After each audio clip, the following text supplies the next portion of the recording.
হ্যাঁ, চলো বন্ধুরা, আজকে করব বাদামের বড়া। তো বাদামের বড়াটা অনেকে অনেক রকম খেয়েছো, আমিও অনেকবার অনেক রকম বানিয়েছি। আজকে একটু অন্যরকম বানাচ্ছি। তো বাদামটাকে সারা রাত ভিজিয়ে রেখেছিলাম, তার সঙ্গে মসুরের ডাল, এই দেখো, আর আতপ চাল। আতপ চাল খুব কম, হাতের এক মুঠো না হাফ মুঠাও, মানে বাদাম আর বাদামটা বেশি। বাদাম যদি 1 কাপ নেব, ডালটা নেব হাফ হাফ কাপ, আর চালটা নেব এই চা চামচে 2 চামচ মতো, এর বেশি না কিন্তু। আতপ চালটা একসঙ্গে সব ভালো করে ধুয়ে, মানে ভিজিয়ে রেখেছিলাম, সকালে উঠে ভালো করে ধুয়ে নিয়েছি। তো দেখো, ভিজে গেছে বাদামগুলো, খুব সুন্দর। এগুলো খোসা ছাড়ানোর কোনো প্রয়োজন নেই, যদি ছাড়াতে চাও ছাড়াবে। তো এত বাদাম তো একসঙ্গে ছাড়ানো যায় না, ছাড়ানোর কোনো দরকার নেই। তো তার সঙ্গে নিয়ে নিয়েছি কাঁচা লঙ্কা কয়েকটা, আর নিয়েছি শুকনো লঙ্কা। শুকনো লঙ্কাটা অপশনাল, আমরা একটু মানে ঝাল ঝাল খেতে আমাদের ভালো লাগে। আমাদের বাড়িতে সবাই একটু ঝাল ঝাল পছন্দ করে, ওই কারণে আমি শুকনো লঙ্কাটা নিয়েছি। না হলে কাঁচা লঙ্কা দিলেই চলবে। আর এই কাঁচা লঙ্কাগুলো ঝাল নেই, এই কারণে শুকনো লঙ্কাটা দিয়েছি, নাহলে শুধু কাঁচা লঙ্কাটাই দেবে। তো একসঙ্গে গ্রাইন্ডারে ভালো করে পেস্ট করে নেবো। তো একবারে তো গ্রাইন্ডারে পেস্ট হবে না, অল্প অল্প করে দুবার করবো। তো তার সঙ্গে আর দিয়েছি, রেখেছি, ওটাও করব। মানে একসঙ্গে গ্রাইন্ডারে পেস্ট করবো। নিয়েছি রসুন কয়েক কোয়া, আর নিয়েছি, এটা হচ্ছে 4 মগজ। দেখো, এটা 4 মগজ। 4 মগজটা অনেকেই চেনো, অনেকে না, সবাই চেনো 4 মগজ। 4 মগজ একসঙ্গে সব ভালো করে পেস্ট করে নেবো। জল খুব কিন্তু একটা দেবো না, যতটা প্রয়োজন খুব সামান্য, মানে যেটা না দিলে নয় ওই রকম জল দিয়ে এটাকে গ্রাইন্ডারে ভালো করে পেস্ট করে নেবো। চলো পেস্ট করে নিয়ে ঘুরে আসছি। তো পেস্ট বানিয়ে নিয়েছি, দেখতেই পাচ্ছ। এইভাবে শক্ত শক্ত হবে, মানে পরিমাণ মতো জলটা যতটা প্রয়োজন ততটাই দেবে, অতিরিক্ত জল কিন্তু দেওয়া যাবে না, তাহলে পাতলা হয়ে গেলে বড়াটা বসবে না, তাহলে আবার কিছু গুঁড়া মেশাতে হবে। তো এই দেখো, এইভাবে শক্ত শক্ত গ্রাইন্ডারে ভালো করে পেস্ট করে নিয়েছি। তো এর মধ্যে কিছু জিনিস মেশাবো, দেবো নুন, অল্প পরিমাণে নুন দেবো, আর দেবো পরিমাণ মতো কাটা পেঁয়াজ। পেঁয়াজটা একটু কুচিটা বেশি দেবো এখানে। তো আমি ওইদিকে তেল গরম করতে বসিয়ে দিয়েছি, এদিকে পরিমাণ মতো পেঁয়াজটা দেবো। দেখো, পেঁয়াজটাকে হাতে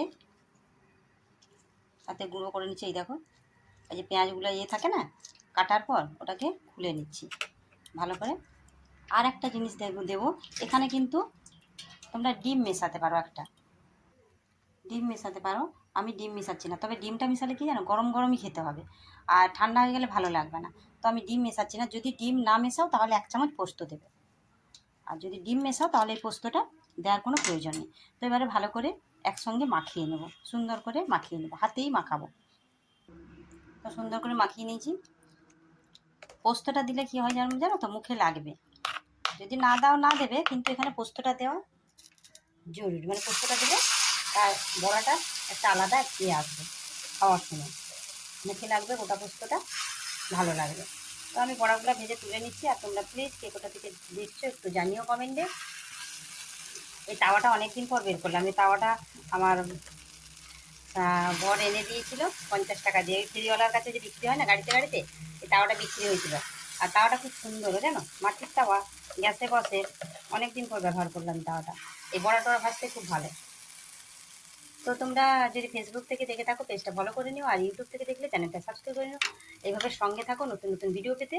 আর তোমরা যদি আর আমার কাছ থেকে অন্য কিছু রান্না দেখতে চাও, প্লিজ কমেন্টে একটু জানিও, আমি চেষ্টা করব তোমাদের দেওয়ার মতো ওই রান্নাগুলো। তো আমি তেল কিন্তু বেশি দেবো না, তেল বেশি দিলে বড়াটা উঠবে না, এক পিঠ হয়ে যাওয়ার পর আবার তেল দেবো। এইভাবে ছোটো ছোটো করে বড়াগুলো বসিয়ে নেবো। আর গরম ভাতে এইভাবে বড়া করে, বাদামের বড়া করে খেয়েও দেখবে খুব ভালো লাগবে। যারা বাদাম, অনেকে বাদাম পছন্দ করে না, বাচ্চা কাচ্চা ভাজা বাদাম খেতে চায় না, কিন্তু বাদামে প্রচুর পরিমাণে প্রোটিন থাকে। বাদামটা খাওয়া প্রত্যেকেরই জরুরি, মানে প্রচুর শরীরে দরকার বাদামটা।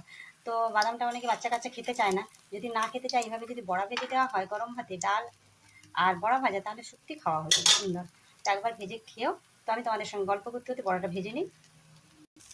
দেখো, খুব সহজেই বড়াটা উল্টানো হয়ে গেছে, কিন্তু প্রথমে যদি বেশি তেল দিয়ে দাও তাহলে কিন্তু বড়া উল্টানো যাবে না। তেলটা কম দেবে, আর তাওয়াটা গরম হলে বড়াগুলো দেবে। তো এইভাবে এক পিঠ হয়ে গেলে আমি তখন আরেকটু তেল ছড়িয়ে দেবো, দিয়ে বড়াগুলো ভেজে তুলে নেবো। দেখো, বড়াগুলো ভেজে আমি তুলে নিয়েছি। এইভাবে মচমচা হবে বড়াটা, গরম ভাতে খেতে ভালোই লাগবে।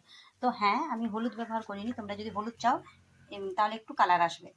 তো এটা সাদা সাদা হয়েছে পরোটা, যদি হলুদ দিতে চাও, হলুদের জন্য কোনো কিন্তু টেস্টের হেরফের হবে না, হলুদ দিতেও পারো না দিতেও পারো, কোনো অসুবিধা নেই। তো আজকের জন্য ভিডিওটা এইখান পর্যন্ত, নেক্সট ভিডিও আবার দেখা হচ্ছে, সঙ্গে থাকো, বাই।